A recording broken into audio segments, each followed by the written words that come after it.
Halo, habari, karibuni Pedo and Rose Stories. Happy double birthday to me. Leo nasherehekea siku yangu ya kuzaliwa na ni mwezi wa Januari tarehe 10, na mwezi huu wa Januari ninasherehekea pia siku niliyogundulika na VVU. Ninasherehekea kwa sababu ninaishi kwa matumaini. Kwa hiyo kwanza kabisa ninamshukuru Mwenyezi Mungu, Mungu wa rehema, kwa kuniweka hadi siku hii ya leo na kuniwezesha kuiona siku hii ya leo.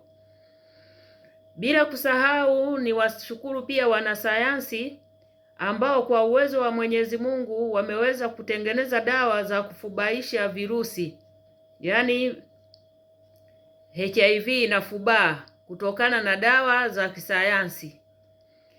Nisisahau pia kuwashukuru watu wanaonizunguka, wakiwemo ndugu zangu wa karibu na wa mbali, wakiwemo rafiki zangu wa karibu na wa mbali, wakiwepo majirani zangu na wenzangu wanaoishi na VVU.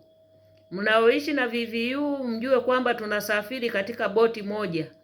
Tuwe tunafahamiana au hatufahamiani, lakini wote tunasafiri kwenye boti moja ya wanaoishi kwa matumaini. Tafakari yangu ya miaka 31 na VVU au HIV ni safari ndefu sana. Yaani ni umri wa mtu ambayo kwa generation ya sasa hivi ndo mnawaita Gen Z. Miaka 31 hiyo kati hapo, Gen Z. Kwa hiyo unaweza kuona kabisa kwamba ninamshukuru Mungu kwa kweli, sina cha kumpa Mwenyezi Mungu kwa kuniwezesha kufika hadi siku hii ya leo.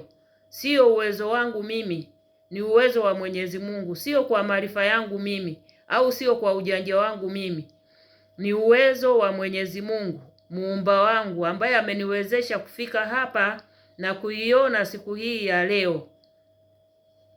Sasa kwa vile wimbi la VVU tangu nilivyogundulika likafunika sherehe zangu zote za kuzaliwa, nimekuwa na tafakari maisha ambayo nimeishi.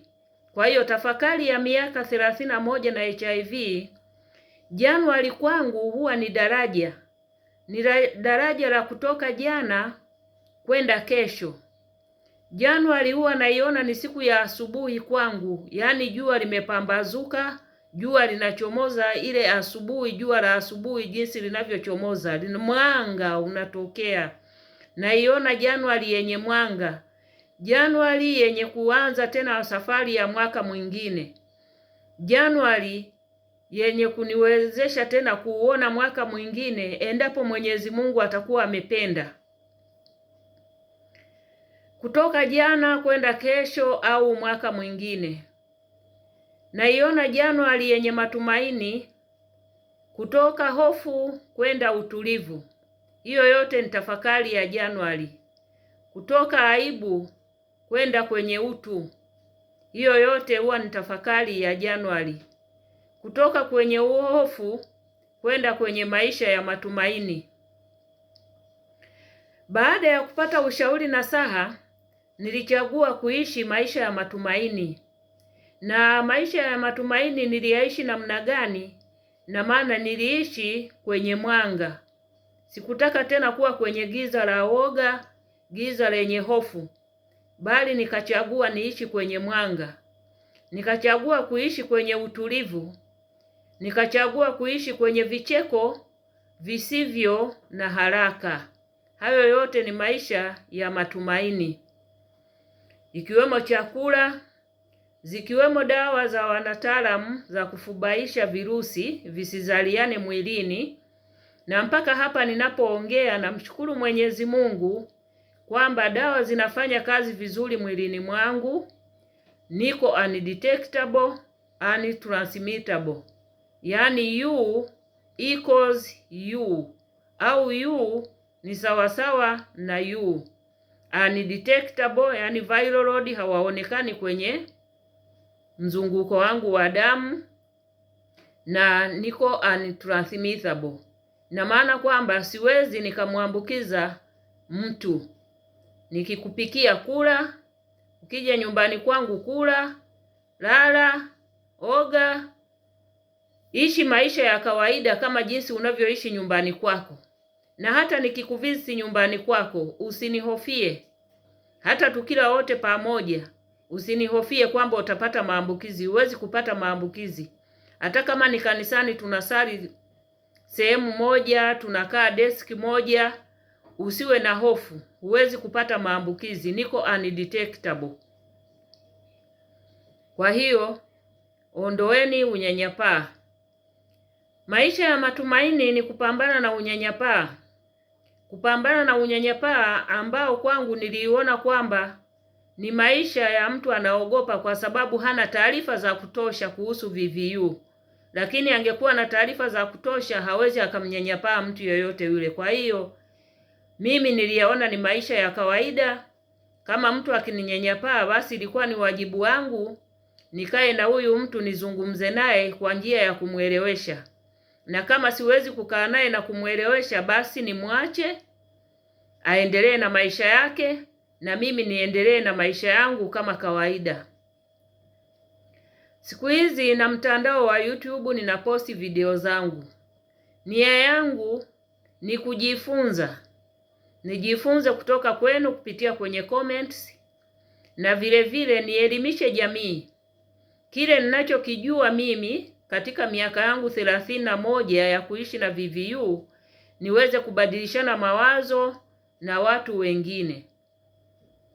Kuna mtu lazima kitamsaidia kwa sababu nazungumzia mambo mengi na yote ni katika historia ya maisha yangu na VVU. Kwa hiyo nachosema kwamba mtu usikate tamaa. Hata kama una changamoto ya aina gani, hata kama umegundulika leo, usikate tamaa. Na changamoto sio lazima uwe na VVU tu. Kuna changamoto za aina mbalimbali. Changamoto za maisha. Maisha kila siku yana changamoto. Maisha ni darasa. Lazima uingie darasani usome. Kwa hiyo lazima ujue jinsi ya kupambana na changamoto. Kitu kimoja hapo ni kutokukata tamaa. Simama na Mwenyezi Mungu kwa imani yako uliyokuwa nayo. Mlilie Mungu, mtumainie Mungu. Changamka na chakalika. Hakuna linaloshindikana kwa Mwenyezi Mungu. Kwa hiyo tuwe pamoja kujifunza. Nijifunze kutoka kwenu na nyinyi mjifunze kutoka kwangu. Kwa hiyo nisiwachoshe, kwa vile leo ni siku yangu ya kuzaliwa. Naomba muungane na mimi, msherehekee na mimi katika upande wa comments. Angalau mniwishi happy birthday to me. Wakati inaposema happy double birthday to me, born in January, diagnosed with HIV in January, celebrating 31st years of living with HIV, and the courage which makes me keeping going. Asanteni sana, msisahau kucomment, kulike, kushare na kusubscribe. Asanteni sana. Happy double birthday to me.